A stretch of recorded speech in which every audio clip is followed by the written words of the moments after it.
Hey everybody, welcome to Reading the Bible to Cats.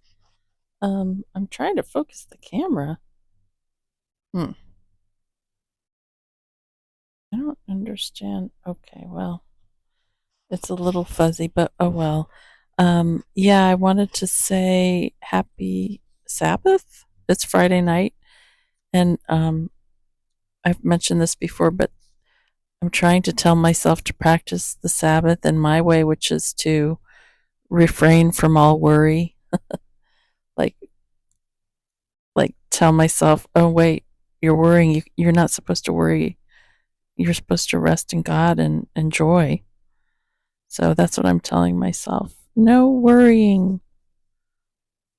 Okay, let's pounce on 1 Samuel chapter 7. And I wish you could. I feel like am I worrying? I'm just want the picture to be a little more clear, but oh well. Okay. 1 Samuel chapter 7, and I'm reading from the NIV First Century Study Bible. The Lord, oh wait, sorry, that take 2, chapter 7. Come down and take it up to your town. Oh wait, let's give a little preface that it's the Ark of the Covenant in chapter 6, and the Ark of the Covenant is now in Beth Shemesh, and so that's where we're picking up. And they're realizing that the Philistines have returned the ark. Okay, so chapter 7. Come down and take it up to your town. So the men of Kiriath Jearim came and took up the ark of the Lord. They brought it to Abinadab. Sorry, everybody, that's a tongue twister. Abinadab's house on the hill, and consecrated Eleazar, his son, to guard the ark of the Lord. The ark remained at Kiriath Jearim a long time, 20 years in all. Then all the people of Israel turned back to the Lord. So Samuel said to all the Israelites, if you are returning to the Lord with all your hearts, then rid yourselves of the foreign gods and the Ashtoreths, and commit yourselves to the Lord and serve him only, and he will deliver you out of the hand of the Philistines. So the Israelites put away their Baals and Ashtoreths, and served the Lord only. Then Samuel said, assemble all Israel at Mizpah, and I will intercede with the Lord for you. When they had assembled at Mizpah, they drew water and poured it out before the Lord. On that day they fasted, and there they confessed, we have sinned against the Lord. Now Samuel was serving as leader of Israel at Mizpah. When the Philistines heard that Israel had assembled at Mizpah, the rulers of the Philistines came up to attack them. When the Israelites heard of it, they were afraid because of the Philistines. They said to Samuel, do not stop crying out to the Lord our God for us, that he may rescue us from the hand of the Philistines. Then Samuel took a suckling lamb and sacrificed it as a whole burnt offering to the Lord. He cried out to the Lord on Israel's behalf, and the Lord answered him. While Samuel was sacrificing the burnt offering, the Philistines drew near to engage Israel in battle. But that day the Lord thundered with loud thunder against the Philistines and threw them into such a panic that they were routed before the Israelites. The men of Israel rushed out of Mizpah and pursued the Philistines, slaughtering them along the way to a point below Beth-kar. Then Samuel took a stone and set it up between Mizpah and Shen. He named it Ebenezer, saying, thus far the Lord has helped us. So the Philistines were subdued, and they stopped invading Israel's territory. Throughout Samuel's lifetime, the hand of the Lord was against the Philistines.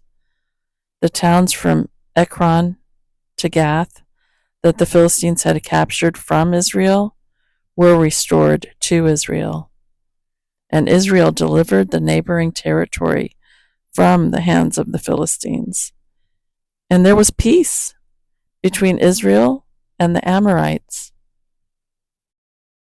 Samuel continued as Israel's leader all the days of his life.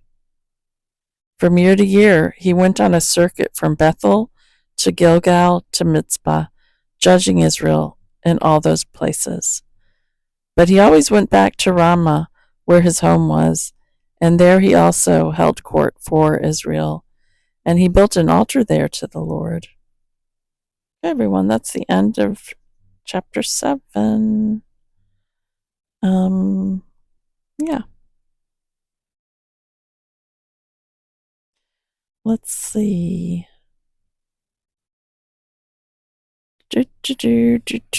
Sorry, everybody, I'm looking at the study notes. Well, I guess I could read a study note. Oh, sorry, that startled Guster when I turned the page. Okay, here's a study note on the Ashtoreths. This general term for foreign goddesses was used elsewhere in the ancient Near East. More specifically, however, Ashtoreth herself was a goddess of love, fertility, and war, worshipped in various forms by many peoples, including the Canaanites. See Judges 2:13. The worship of Ashtoreth was frequently combined with the worship of Baal. See verse 4, see verse 4, 12, and chapter 12, verse 10, Judges 2:13 and 10:6. In accordance with the common practices in fertility religions to associate male and female deities. Okay. I think that's where we can leave off. I'm just looking around. Yeah, I'll stop there. And I'm trying to think. Yeah. So it's like, war, but the God, the Lord was with Israel once they put away their foreign gods and the Baals and the Ashtoreths. Then he brought peace. That's interesting. Well, it's kind of a short one, but at least next we'll pick up on chapter 8. But yeah. Oh man. Yeah. I thank you. I want to I think I'm going to forever thank you for the prayers, cuz I feel like I'm better now.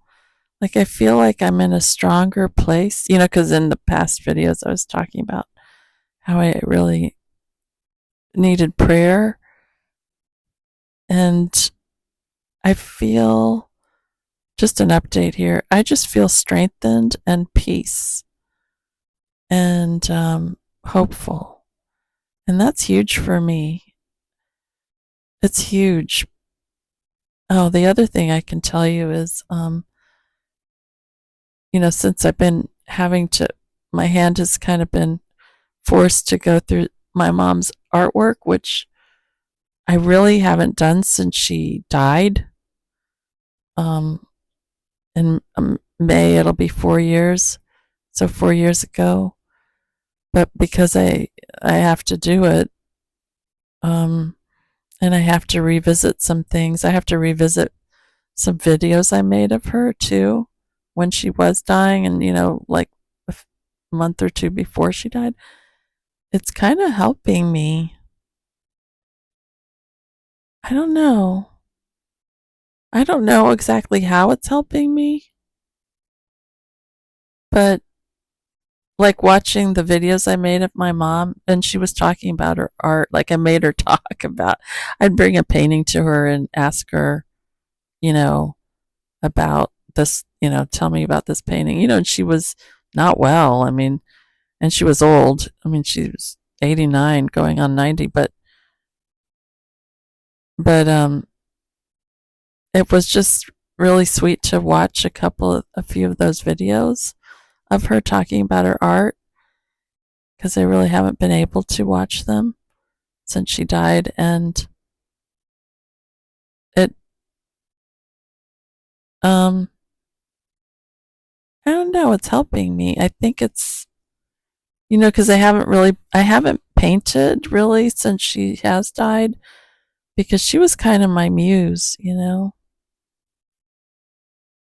And she always inspired me creatively.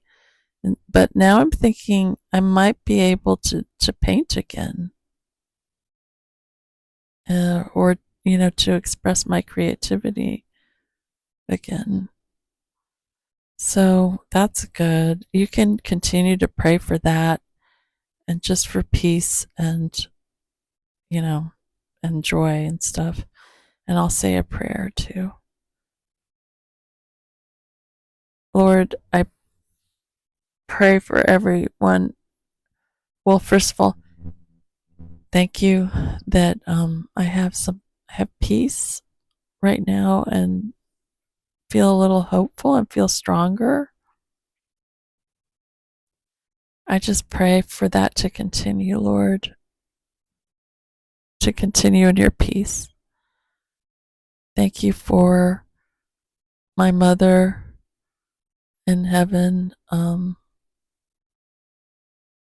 Yeah. So I pray, Lord, that you give her a hug. I pray, Lord, that you lead and guide me, and I pray for all my YouTube friends and people who watch and listen, that you would bless them in a special way. And if they're creative, or they want, whatever it is, if they create music, or if they like to draw or paint or color, or if they like whatever, I don't know, to make things, or I don't know, have certain creative hobbies that they enjoy, I pray, because you are our great creator. I pray that you would inspire people to create and to, be generative, not, because our world is so full of like destruction and the opposite of creating sometimes. I just pray that people would feel creative and not lose hope with respect to that. Um, Pray for, I'm not watching the news. I don't know what's going on really, but I pray for the world. I pray for my country, for just peace, and for things to settle, and for the world, for all of us to kind of get along. I mean, I know that will truly only happen when you return, Jesus, Yeshua, HaMashiach, Messiah, the Prince of Peace. But you do call us to be peacemakers, even though Yeshua said that, you know, things will get worse and worse. I mean, it's not very, worse in the last days. But there is still, you call us to pray. You do call us to pray for our land, our people, the world, you know, Jerusalem. Pray for the peace of Jerusalem and for the protection of Israel, Lord. I do pray that the rest of the hostages would be released soon, and for healing of people who've been traumatized. And I don't know, Lord, I'm not watching the news. I just can't right now.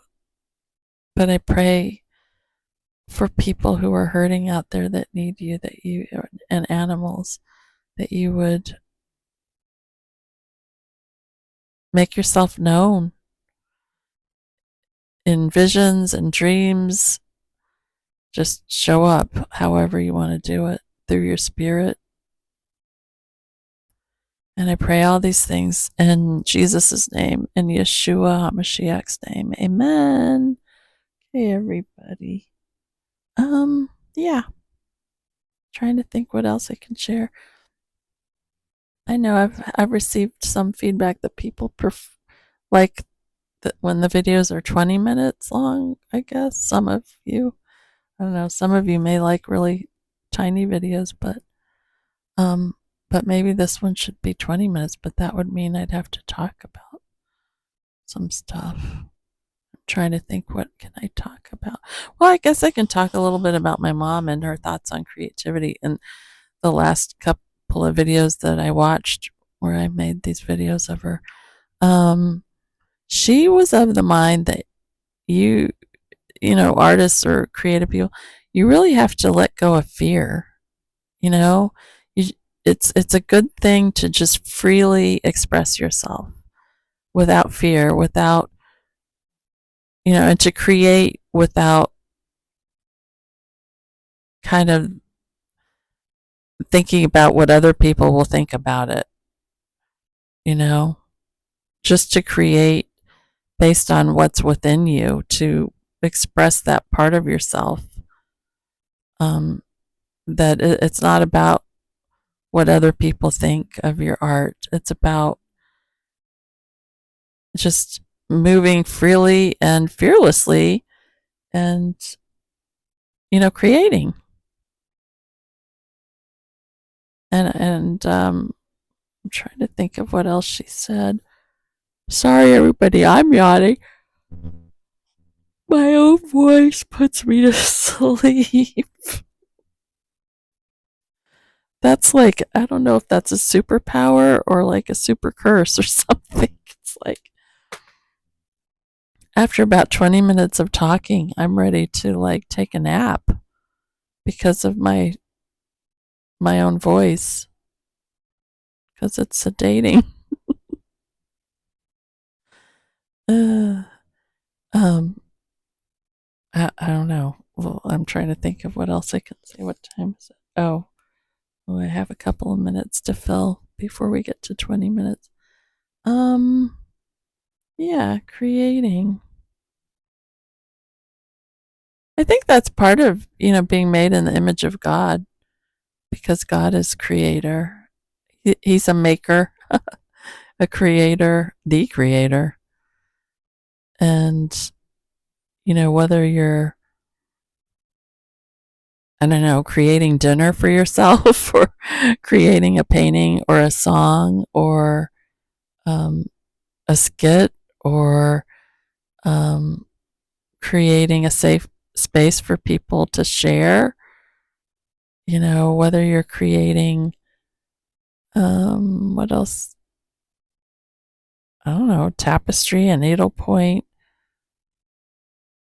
knitting a hat, whatever it is. I think it's part of the image that we bear, you know, that speaks of who God is and who He's made us to be. Um, but also, it's not like you have to create, because you are created. You know what I mean?